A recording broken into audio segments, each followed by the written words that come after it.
Halo teman-teman, 2029 jadi penentu nasib dinasti politik Jokowi. Kalau PSI gagal, wassalam. Teman-teman, ada satu berita politik yang cukup menarik perhatian hari ini.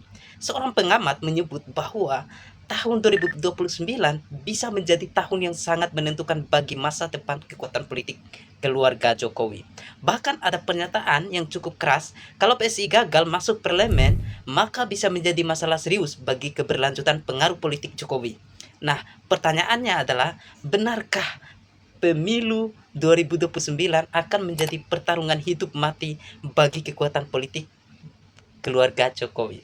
Dan apakah benar kalau PSI gagal masuk parlemen, maka pengaruh politik Jokowi akan ikut melemah? Mari kita bahas dengan sederhana. Menurut berita Suara.com, pengamat politik selama menyebut bahwa keberadaan PSI di parlemen sangat penting untuk mempertahankan pengaruh politiknya Jokowi setelah tidak lagi berada di posisi presiden. Kita tahu PSI saat ini dipimpin oleh Kaisang Pangarep, putra Jokowi. Karena itu, perkembangan PSI menjelang pemilu tahun 2029 yang sangat menarik untuk diperhatikan. Bukan hanya bagi PSI sendiri, tetapi juga bagi partai-partai politik lainnya. Mengapa? Karena kalau PSI berhasil mendapatkan kursi di parlemen, itu berarti PSI memiliki kekuatan politik resmi di DPR. Dengan begitu, PSI bisa menjadi salah satu kendaraan politik penting untuk membangun kekuatan menjelang pertarungan politik berikutnya. Sebaliknya, kalau PSI gagal masuk parlemen, situasinya tentu berbeda. Pengaruh PSI akan jauh lebih terbatas, dan disinilah muncul pertanyaan besar. Apakah kekuatan politik Jokowi bisa tetap bertahan tanpa kekuatan partainya yang kuat? Teman-teman, kita harus melihat persoalan ini secara lebih luas. Politik itu bukan hanya soal popularitas seorang. Politik juga membutuhkan organisasi, membutuhkan partai, membutuhkan jaringan, membutuhkan kader, dan tidak kalah penting membutuhkan dukungan masyarakat. Seorang tokoh bisa sangat populer, tetapi kalau tidak mempunyai kendaraan politik yang kuat, pengaruhnya bisa menjadi terbatas.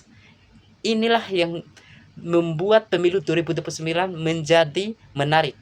Karena 2029 bukan hanya soal siapa yang menang dan siapa yang kalah, tetapi juga soal siapa yang berhasil membangun kekuatan politik untuk jangka panjang. Kalau kita melihat perjalanan politik Jokowi, pengaruhnya tentu tidak bisa dianggap kecil.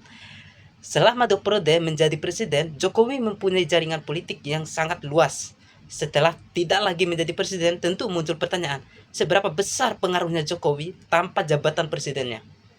Nah, ini yang menurut saya menjadi inti dari persoalan. Selama seseorang berada di pusat kekuasaan, tentu pengaruhnya politik sangat besar.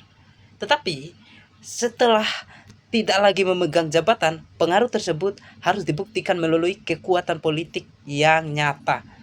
Dan salah satunya ukuran adalah apakah kelompok politik yang dekat dengannya mampu memenangkan pemilu dan mendapatkan dukungan masyarakat. Karena pada akhirnya rakyatlah yang menentukan. Sekarang kita masuk ke PSI. PSI mempunyai tantangan yang tidak ringan. Partai ini harus membuktikan bahwa dirinya bukan hanya dikenal karena nama besar tokoh tertentu.